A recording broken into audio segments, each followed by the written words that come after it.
পুরী এই কথার সাথে বাঙালির একটা ফিলিংস জড়িয়ে আছে। আজকে আমরা সেই পুরী একটু মায়াবী সৌন্দর্যকে তুলে ধরেছি।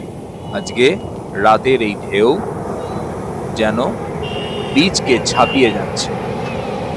এখানে একটা চিত্তের বৈপরীত্য চোখে ধরা পড়ল। সমুদ্র যতটা কালো গভীর, তার বিপরীত দিকে বীচ ততটা আলোকিত এবং উজ্জ্বল। এই বৈপরীত্যই একে মায়াবী করে তুলেছে। এর উপর বিচেতে উঠেদের আনাগোনা যেন চিত্রের উপর বিশেষ লাইন বা বর্ডার তৈরি করেছে, বা বলতে পারি যেন কনেকে চন্দন বিন্দু দিয়ে সাজানো হয়েছে।